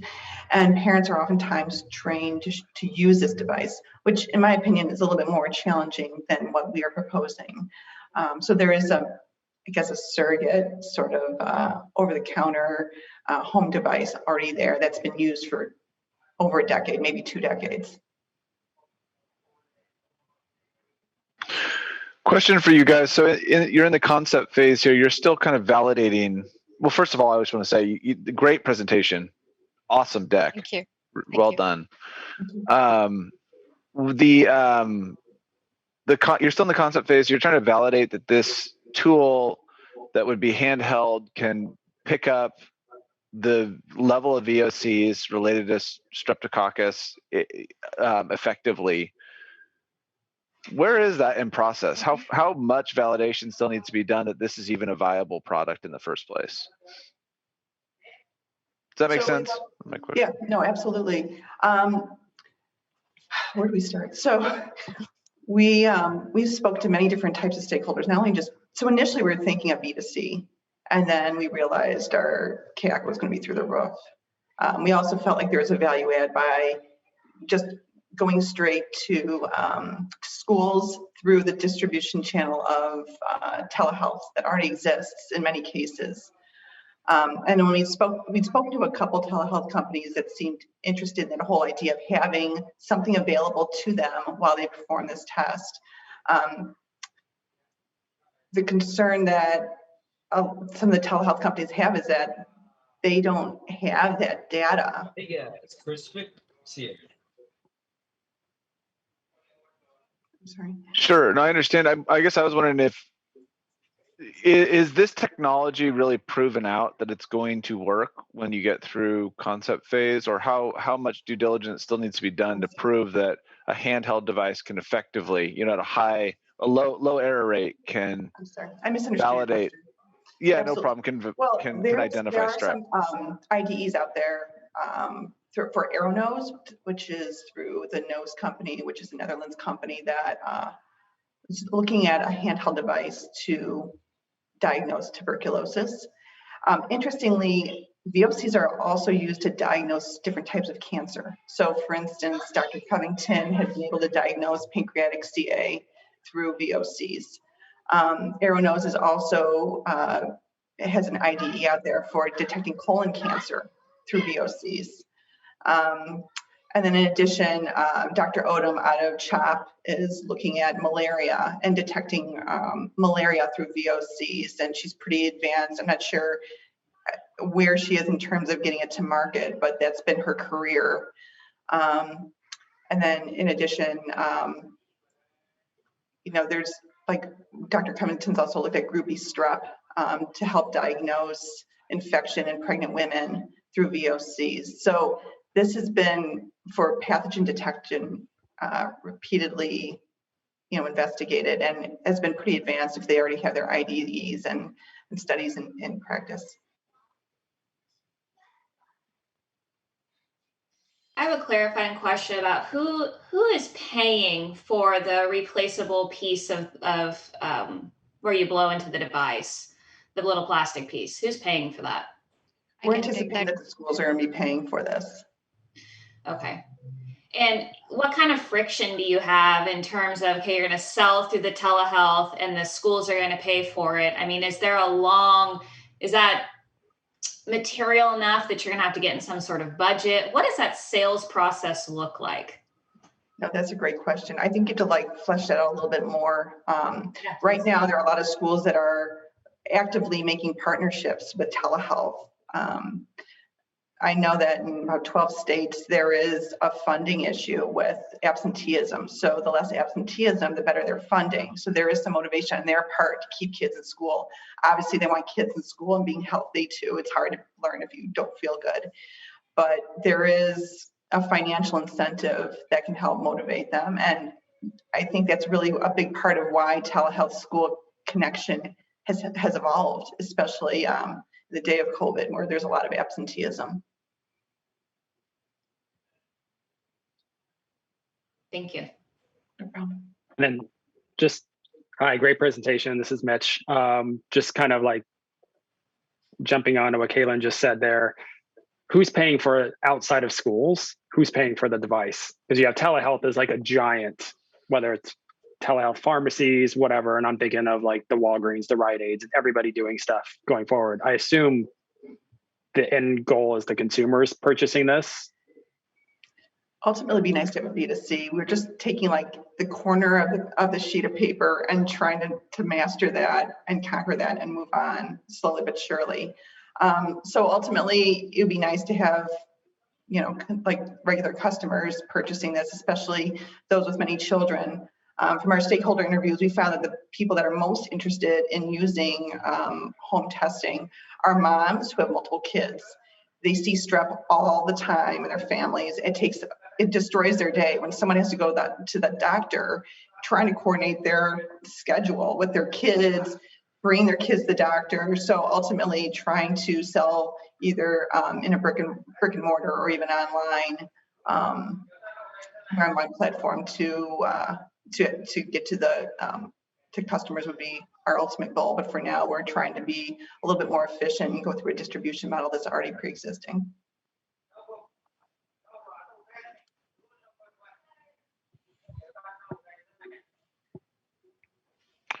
Given that there's so much activity with these VOC, this newish VOC eNose technology, are you guys, how protected are you from in your first mover position for strep versus a competitor? I know tell me about that.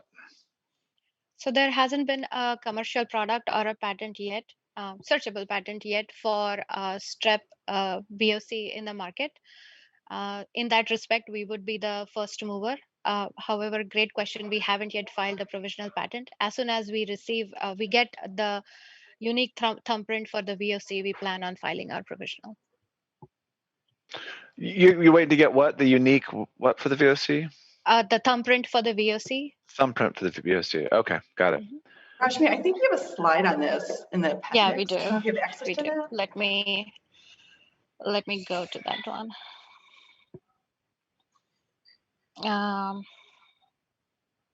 Here. I think there's one on defensibility. There we go. Okay. So some opportunities that we saw in terms of defending our product includes not only just identifying the VOCs that are responsible for the diagnosis ultimately, but the sensor array. So modification of the sensors is a collection of different electrochemical sensors that can correlate with a digital message to our software. So that can be very unique and potentially reproducible. So that would be something we could patent. Alternatively, we could also patent our pattern recognition software, which would help with our identification. And there's AI that we're going to be using to help hone in on how we can amplify the detectability through our software as well. So those are three like big picture ways that we can approach this. And then other things, we don't want Amazon to imitate what we're doing or something like that. So we could do some patentability against the structure, the feedback mechanism, the type of mouthpiece that we have to make sure it's not reusable, make sure it's sterile, and also limits the amount of droplets that get into the apparatus, those sort of things. So with regards to that, so is the actual diagnosis happening native to the device, or is it using Wi-Fi to send it to some hosting system that validates the results and then sends them back? It is native to the device, so it is an all-encompassing device. So AI would come in. How would that be used in terms of where would that fit in? When we create a thumbprint, that thumbprint will be thumbprint will be part of the data package that our AI software will be using. And when the device sends the signature created by the exact breath of the user to that thumbprint, the comparison will happen. And that comparison will have the AI component in it, which will determine if this belongs to that set of signature or not. So that's where the pattern recognition is, where AI comes into picture. Okay, so it would have to be connected to Wi-Fi, and correct? The device would. So we envision putting our software onto the device itself.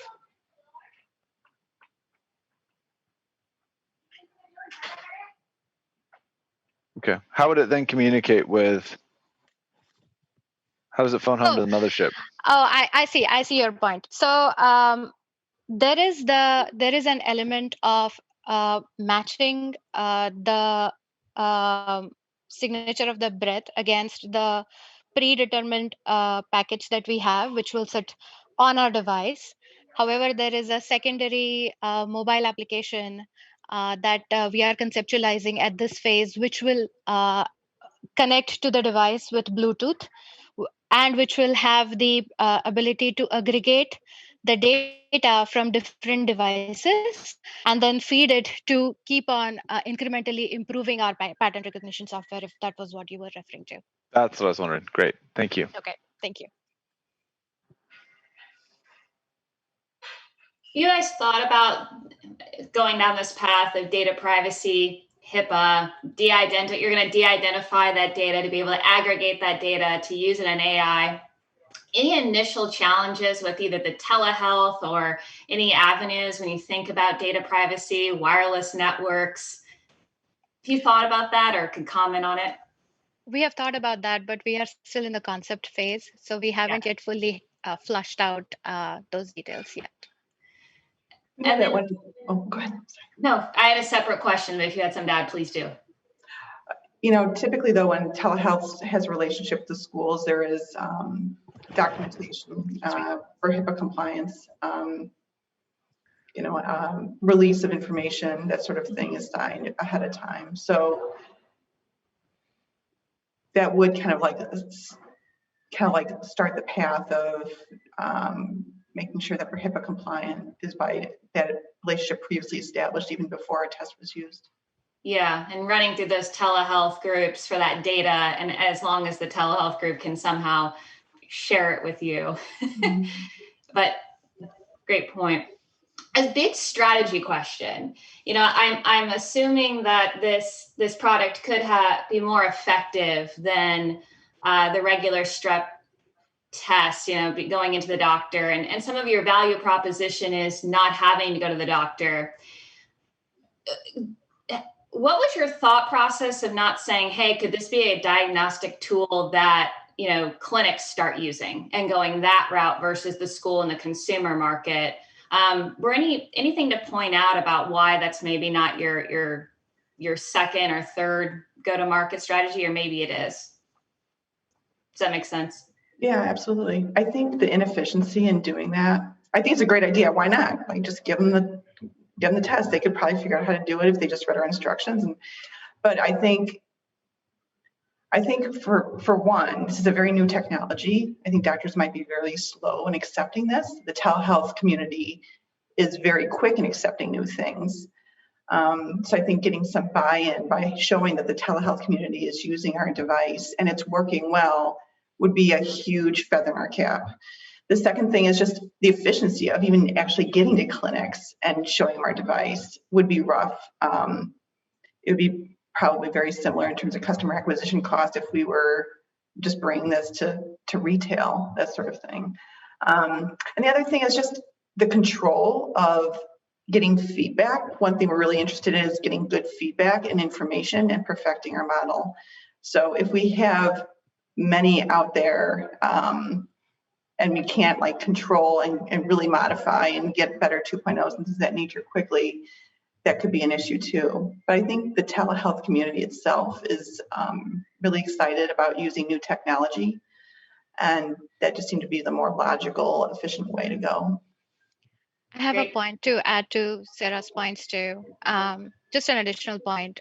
Clinics already have a well-oiled machine. They have relationships established with laboratories to, get the samples tested and cultured and whatnot. So it'll be more difficult to disrupt that machine, and rather easier to plug into a machine that's still evolving and is open to newer ideas, which is what telehealth is at this point of time. Interesting point. Thank you. Yeah, a follow on to Kaylin's about clinics and docs versus schools, because I don't have experience in this particular part of the channel, but through something else I did a long time ago, cracking schools can be tough. Really, really tough. These telehealth providers that you've been talking to seem fairly confident that they can get this in. When we researched, so that one slide that showed the United States, this is research that's out there that's establishing what schools are connected to. So it's not a hypothetical. I mean, this is actually there. So we're making sure that that relationship actually exists. I agree with you. Connecting to schools might be very challenging for various reasons, but that's where we're hoping that this established relationship that's all over the United States, especially in Texas and California. There's a high density of telehealth there. We're hoping that that's going to be, our way to introduce our product. It also shows that the schools are already interested in changing, that it's not working for them. Whatever their baseline historic model of taking care of kids and dealing with health issues is, it's not working. And they've made the steps to make a partnership. Okay, but have you had conversations deep enough with some of these that they're saying, yes, if you can get this, we will get it into some schools. We definitely have the demand for it. We've had conversations with Hazel Health, and they were interested in what we had, but we still have very preliminary conversations. We need more conversations. So you guys have spent a lot of time on and done a really good job validating, I think, the market and the distribution, but what about manufacturing? I don't know if we've heard anything about manufacturing. How's that going to be done and handled? How are you going to actually get the product to the telehealth providers? So there's a company that we're looking at that is in partnership with Northwestern and our innovation center, and they're interested in working, talking with us and working with us on this. We're still very early. We haven't had the human factor studies yet, so I guess I can't completely answer that question. Thank you for joining us for the semifinals competition. And the winner of semifinal track number 3 is Molly Ali from Thammasat University in Bangkok, Thailand.